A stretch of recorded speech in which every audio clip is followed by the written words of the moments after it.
Amados irmãos, estamos vivendo, todos nós sabemos, momentos conturbados, momentos difíceis. E a gente percebe, já não é de hoje, é um bom tempo que a espiritualidade ela tem cada vez mais ficado escasso, Cada vez mais a espiritualidade ela tem ficado muito escasso em nossos dias, em nossa geração. E muitas gerações já para trás, a gente tem percebido isso e cada vez mais tem ficado difícil, a nossa situação, a vida, e a espiritualidade, a busca por Deus, ela tem sido deixada de lado, ela tem sido, a cada dia que passa, ficado muito escasso.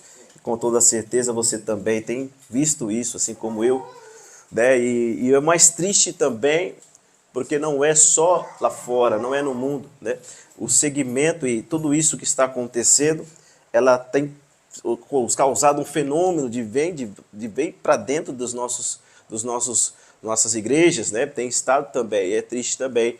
Mas nós estamos aqui para alertar, Estamos aqui para conservar, alertar como um verdadeiro arauto, Um verdadeiro mensageiro do Senhor. E todos nós somos aqueles a qual o Senhor designa, para fazer a sua obra, o trabalho ao qual Ele tem deixado para a sua igreja. Mas infelizmente é isso, irmãos, é triste ver, é uma realidade constante em nosso meio, E é muito, muito mesmo triste, mas a gente precisa cada vez mais estar alicerçado, na palavra de Deus, É na palavra que nós trazemos, Ele nos dá um conforto, nos traz esperança e nos traz, tudo o que nós precisamos. E eu queria com você meditar em uma passagem e que realmente vai fazer todo sentido, que a gente tem falado aqui.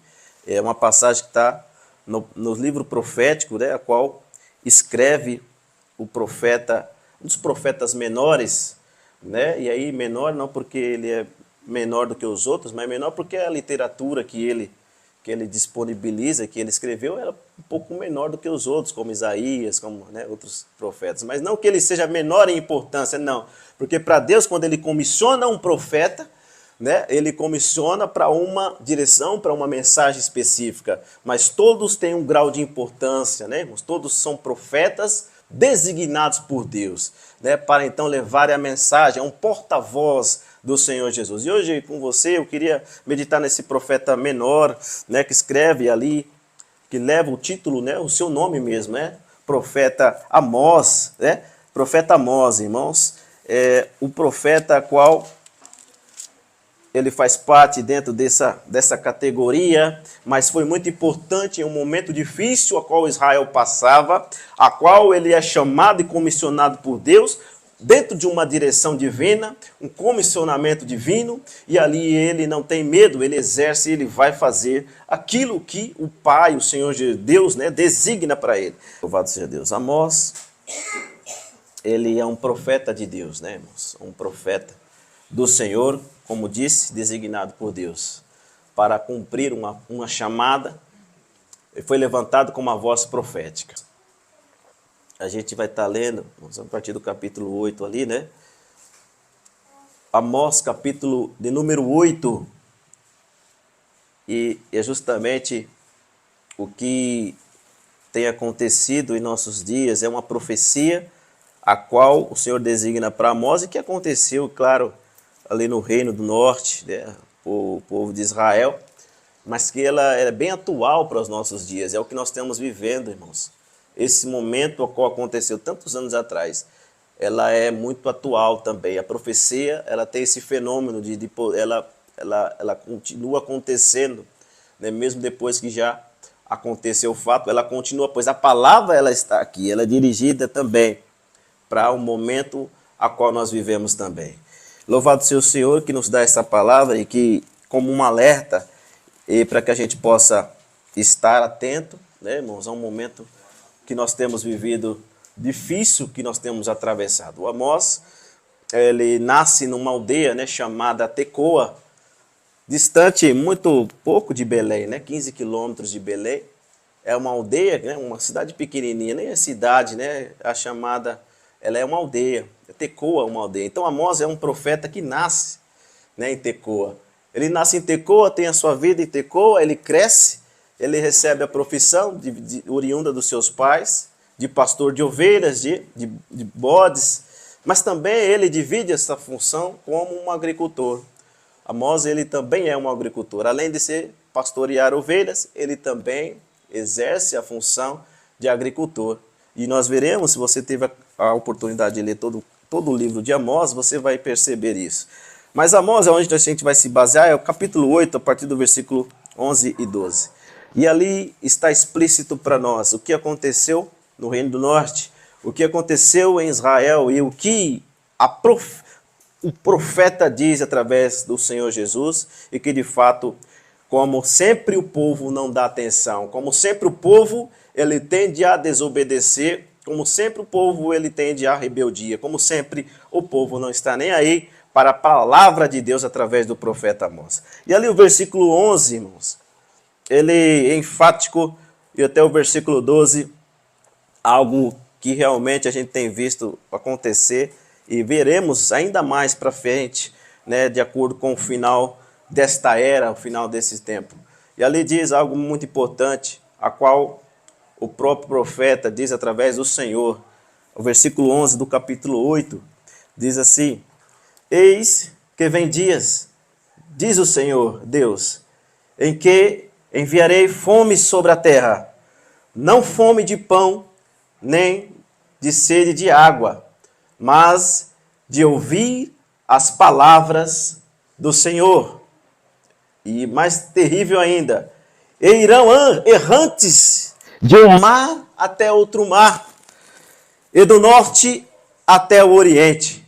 Correrão por toda parte, buscando a palavra do Senhor, mas não a acharão. Vamos orar. Senhor, obrigado, Senhor, pela palavra. Deus querido, o Senhor é um Pai. O Senhor é o nosso Pai, é o nosso Deus. Pai querido, nos ajude, Senhor, nessa manhã. Tu sabes as condições que nós temos, meu Pai, nessa manhã, e nós, diante do Senhor, não somos nada. Somos tão pequenos, mas eu sei que o Senhor, Pai querido, é grande. O Senhor é maravilhoso e com toda certeza tem a palavra, Pai, para nós. Senhor, que esse alimento seja providencial para os nossos corações e que jamais venhamos esquecer o que o Senhor quer falar conosco. Em nome do Teu Filho amado Jesus Cristo, nós te agradecemos nessa manhã. Obrigado, Senhor, ser conosco. Amém. Graças a Deus. Amém, irmãos? Eis aqui estamos diante de uma profecia que o profeta Amós designa, então, para Israel. Mas perceba aí, você vai concordar comigo, a atualidade que nós estamos vivendo, essa palavra ela continua como uma voz profética para um tempo difícil ao qual nós estamos inseridos e nós estamos vivendo. Né, irmãos? Perceba que, como disse, primeiramente nós vamos falar sobre Amós, porque Amós, ele é, como disse, ele tem uma profissão, ele é um agricultor, ele é um pastor. Mas perceba que nesse momento ele é chamado por Deus. Ele queria, claro, ficar na sua casa, ficar cuidando da sua agricultura, dos seus animais, com toda certeza. Mas ele chama, o Senhor o chama para algo específico, para uma mensagem profética. E nós sabemos, irmãos, que ele foi. E sabemos que ele não pertencia a nenhuma escola profética, ele não era filho de profeta. Ele não era profeta, muito menos, nunca pertenceu a uma escola profética. Né? E perceba, queridos, assim como está no versículo, nós vamos vir e mexe e rodar nesse livro, irmãos. Ali em Amós 7, o capítulo 7, o 14, ele mesmo responde que ele não tem nenhuma ligação com o profetismo da antiguidade, da época. Ele mesmo fala para Amazias, ele vai dizer para Amazias algo interessante, porque ele não era nada, ele não era profeta, e nem filho de profeta. O versículo 14 do capítulo 7, o próprio Amós ele vai responder a Amazias dizendo a sua qualificação. Ele está dizendo que ele não era nem um profeta, e não era nem muito menos filho de profeta. Ali no versículo 14, respondeu Amós, dizendo a Amazias, olha, eu não sou profeta, eu não sou filho de profeta. Aí ele fala, mas boiadeiro e cultivador de sicômoros. É isso. Ele simplesmente exercia uma profissão, né? Existia, trabalhava para a sua família, né? E cuidava, né, do seu rebanho, e também era cultivador de sicômoros. Portanto, queridos, ele era um leigo. Ele era um seminômade, um agricultor. Isso confirma, irmãos, muitas coisas dentro da palavra, porque a gente vê exatamente o que o Senhor ele realmente requer, né, de um discípulo dele, porque a gente sabe que o Senhor não escolhe, nós não escolhemos ser quem nós queremos ser, né? É o Senhor quem escolhe. E você, com toda certeza, tem visto isso através de Amós e também toda a palavra. Nós não escolhemos ser quem nós somos. Essa chamada vem de Deus. É o Senhor quem escolhe quem nós seremos. E muitas das vezes nós não queremos ser quem Ele quer que a gente seja, né? Veja, meus irmãos, como isso é importante. Amós tinha sua vida tranquila, sua profissão, exercia com talento. De vez em quando ele ia para Efraim, porque era lá que existia mais, a terra era mais irrigada. Então ele saía da sua cidade, da sua aldeia, vamos para Efraim, porque lá ele sabia, irmãos, ele era um exímio agricultor. Ele sabia onde que estava a terra fértil para dar. Então ele queria continuar na sua profissão, mas em determinado momento é o Senhor quem chama. É o Senhor quem vai falar com ele e o chama para um comissionamento. Ele tinha a vida tranquila, mas Deus chama. E quando Deus chama, irmãos, não há como declinar. Não é? Não há como a gente negar a chamada de Deus. Não há como a gente falar, não quero, Senhor. Não há como, porque é Ele, o próprio Deus, quem é que está chamando. Né? E é lindo o chamado de Amós. E a gente precisa ser como Amós, irmãos. Estar sempre disposto, disponível. Veja, nós temos a nossa vida cotidiana. Nós temos a nossa profissão. Nós exercemos no dia a dia algo. Né? E muitas das vezes o Senhor nos chama para algo. O Senhor nos comissiona para algo. E aí, o que faremos? Vamos negar a voz do Senhor falando e te chamando para algo? Ou nós vamos dividir as tarefas? Vamos continuar sendo quem nós somos, né, profissionalmente, mas nós não vamos negar o chamado de Deus, né, para as nossas vidas. Que assim seja em nós também, queridos irmãos. Nós precisamos estar disponíveis como todos os profetas. Assim como Isaías, quando o Senhor faz a pergunta, quem enviarei? Ele prontamente está de pé e diz, olha, Senhor, envia-me a mim, Senhor. Estou aqui, eis-me aqui, né? Então, prontidade. Nós devemos estar prontos, queridos irmãos, para então ser corajosos e dizer categoricamente, Senhor, eu estou aqui. Se não há ninguém, eu estou aqui, disponível para o Senhor, irmão, usar como um vaso nas mãos deles. Amém, irmãos? Quantos profetas haviam na época de Amós? Quantos? Quantos se formaram em escolas proféticas? Quantos? Existiam milhares, irmãos, de profetas na época de Amós. E por que então Deus escolhe apenas um agricultor, um cuidador de ovelhas? Porque já existiam profetas, já existiam tantos profetas ali, né, disponíveis, preparados, né, com gabarito. Mas então por que Deus escolhe um agricultor, um que nem era filho de profeta e muito menos profetas? Percebe, irmãos, como isso é importante? Né? Quantos profetas não existiam naquela época, mas mesmo assim, perceba que Deus escolhe alguém que não era, né, ligado a nenhum tipo de profeta. Não era nenhum filho de profeta, não era nenhum pertencente a escolas proféticas da época, não. Ele escolhe um agricultor, um cuidador de ovelhas. Olha só que coisa interessante. Mas mesmo assim, Deus escolhe ele.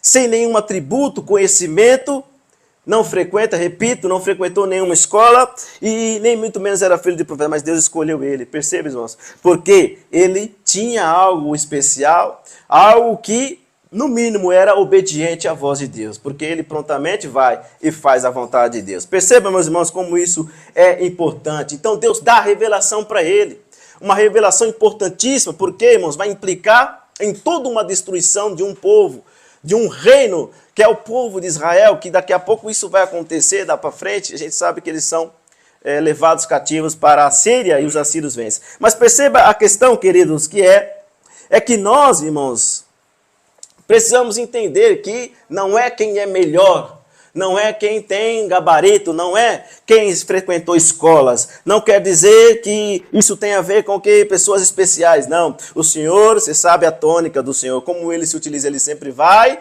os menores, né? Ele sempre vai atrás dos menores, de quem não tem condições, de quem tem muito menos tem condições, de não é aos olhos humanos, como Samuel, olha para todos os filhos de Davi, e Davi não está à mesa, né? Ele percebe, oxe, mas aí ele vai para aquele que era mais forte. Com certeza é esse que o Senhor separou para ser rei. Mas não era. E Deus ali exorta Samuel dizendo, olha Samuel, o Senhor não olha como o homem vê, né? E Tem mais? Você tem mais filhos aqui? Aí fala, tem um que está lá no campo, né? Está lá, mas está lá. Enquanto ele não chegar na mesa, nós não vamos comer. Mais ou menos assim Samuel diz. E perceba, irmãos, é assim que o Senhor escolhe. Pessoas incapazes, assim como Amós, como Davi, como tantos outros o Senhor escolheu. E é assim que Deus faz. Perceba nós, irmãos, nós temos totalmente nossa vida, mais uma vez repito, mas a gente temos que sempre estar disposto a ouvir a voz de Deus, a sua chamada, o que Ele quer e deseja para nós. E a gente já enfatizou muito isso aqui. Esteja atento à voz do Senhor. Nunca negligencia o chamado de Deus, porque é mais importante obedecer a Deus. O mais importante, irmãos, é fazer a sua vontade, porque nossa vida depende disso. E tudo na sua vida para trás vai ser bem sucedido. Glórias a Deus. Então, irmãos, perceba isso. Então, irmãos, olha só que coisa interessante. Isso é importante. E aí o João capítulo 15, versículos 16, é o que a gente está falando aqui. Essa chamada de Amós, do Senhor para Amós, não tem nada a ver com ser especial ou ter uma chamada profética, frequentar a escola. Porque a palavra do Senhor, ela fala claramente em João 15, 16, que não foi nós que escolhemos ao Senhor. Não foi eu e nem você que escolhemos o Senhor. Né? Olha o que diz ali no versículo 16 do capítulo 15. Não fostes vós que me escolhestes a mim.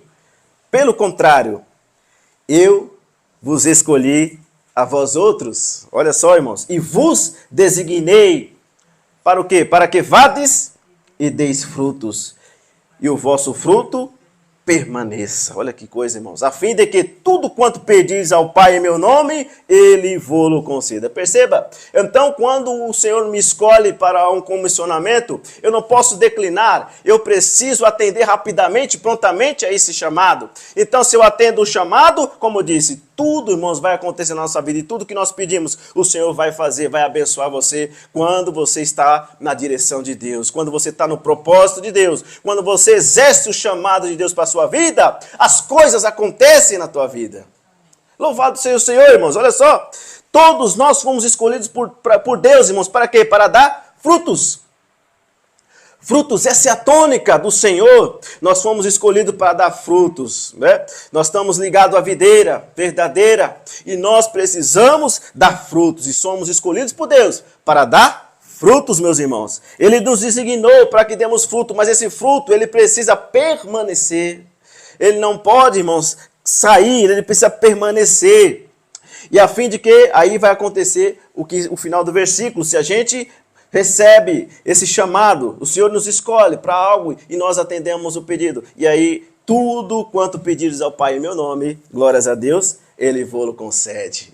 Glórias a Deus, é palavra viva, irmãos, no nosso coração hoje, nessa manhã. Fique com essa palavra cada vez mais latente, irmãos, em você. E se você der frutos, Ele mesmo vai conceder o teu desejo. Aleluia, se assim for da sua vontade. E Amós, queridos, nós estamos em Amós. Sabia muito bem disso, por isso ele aceita esse comissionamento. Ele sabia que seria extremamente abençoado por Deus, se então tão somente realizasse essa chamada, fizesse exatamente o que o Pai pediu para ele, com uma voz profética ali, sendo realmente um porta-voz de Deus. Então, irmãos, mais terrível ainda é essa revelação que ele recebe, porque ele recebe muitas revelações. Ao longo do livro, você vai ver muitas revelações, e ele vai proferir essas palavras para o povo. Né? E ele precisa ter coragem, ele precisa ser destemido, porque ele está com uma palavra importantíssima e uma mensagem do próprio Deus. Olha só o versículo 11, quando nós acabamos de ler, irmãos. A profecia: eis que vem dias, eu, o Senhor Deus, em que enviarei fome sobre a terra, não fome de pão, nem sede de água, mas de ouvir as palavras de Deus. Fome de ouvir as palavras de Deus. Israel, nós sabemos, irmãos, que havia rejeitado as palavras de Deus já há muito tempo. A gente sabe que há sempre uma desobediência. E aí eles vêm e se arrependem, desobedece de novo, se arrepende, desobedece, se arrepende. E vem assim. Daqui a pouco, irmãos, o que acontece só no livro de Amós, você já leu no capítulo 2, no 7, você vai ver, irmãos, repetidas vezes Israel rejeitando a palavra de Deus. Rejeitando a palavra do profeta.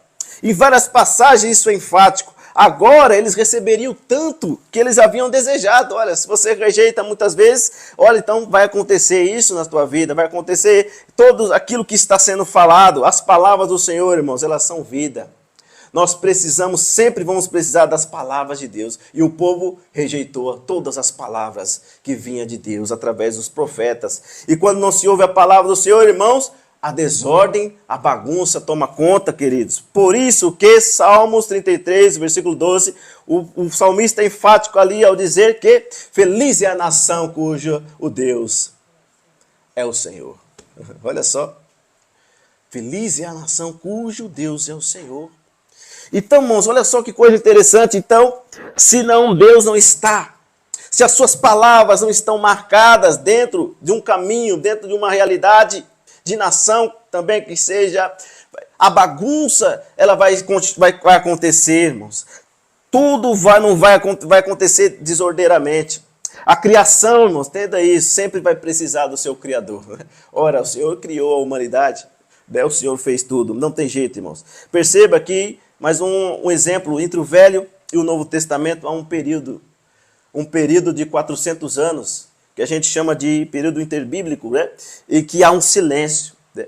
Há um silêncio entre Malaquias e as palavras de João Batista. Há um silêncio de 400 anos. 400 anos de silêncio. 400 anos sem ouvir a voz profética, a voz daqueles que eram porta-voz de Deus. Há um silêncio, irmãos. E o que acontece nesse silêncio? Esse tempo que a gente entende como interbíblico, a gente precisa entender como é que estavam as coisas depois desse silêncio ser rompido por João Batista. Um versículo que exemplifica muito nos evangelhos, importante para nós, que havia muito engano, irmãos. Havia muita mentira. A verdade, ela já não era mais interessante. Então, a mentira imperava. Tudo estava bagunçado, irmãos. E não existia a verdade, porque quando se rompe o silêncio através de João Batista, a gente percebe ali em Mateus 4, versículo 16, como que o povo estava. Depois desse período de silêncio, como é que estavam as coisas. E ali em Mateus 4, versículo 16, já temos uma confirmação de que as coisas não estavam muito boas. As coisas estavam terríveis. E é exatamente o que ali Mateus, capítulo 4, e vai enfatizar para nós aqui nessa manhã. Mateus, o capítulo 4 e o versículo ali 16. 4 e 16. Algo importante. E aí, olha como estava a situação. Então Jesus, ele sai da tentação, ele começa o seu ministério. Ele começa o seu ministério e o versículo 16 é importante. E a gente vai saber como estavam as coisas. E o povo que estava sentado em trevas. Então, irmãos, o povo estava tudo em trevas. A realidade, depois desse período de silêncio, as trevas imperaram, se avolumaram, né? Ali, irmãos, em toda aquela região e com certeza em todos os demais pontos do mundo. Então, depois de um período de silêncio, tomou conta as trevas. Então, quando Jesus vem, havia uma grande luz e os que estavam assentados na região da sombra da morte, a luz raiou. Jesus veio, acabou o silêncio. A palavra revelada em João, Jesus vem e continua. Acabou. Aí Jesus vem com a luz que raia. E então dá novamente, né, uma visão para os seres humanos. Todos estavam cegos nas trevas. Então Jesus vem, então dá luz a todos. Oh, que bênção, né, irmãos? Mas, irmãos, perceba que nem sempre foi assim. Nem sempre houve uma rejeição de Israel, como está acontecendo agora em Amós, como aconteceu em outros profetas, mas nem sempre foi assim. Se nós formos para 1 Samuel capítulo 4, capítulo 3, veremos que naquela época lá de Samuel havia uma sede pela palavra. A palavra, ela valia muito, né? E era importante demais a palavra, né? Então perceba que são determinados momentos em que o povo, ele prefere não obedecer à voz de Deus, prefere não obedecer aquilo que Deus fala. E exatamente ali em Samuel, 1 Samuel 3, versículo 1, Samuel já era jovem ainda, né? Ainda era jovem, dizendo que ele servia a Deus. Servia o Senhor perante a Eli, que era ali o que era o sumo sacerdote. E a palavra diz, o jovem Samuel servia ao Senhor perante Eli. E a palavra do Senhor era de muita valia, né, irmãos? Naqueles dias não havia visão manifesta. Olha só, queridos irmãos, que coisa importante. 1 Samuel 3:1, e o jovem Samuel servia ao Senhor perante Eli, a palavra do Senhor era de muita valia. Naqueles dias não havia visão manifesta. Então a palavra do Senhor era tudo.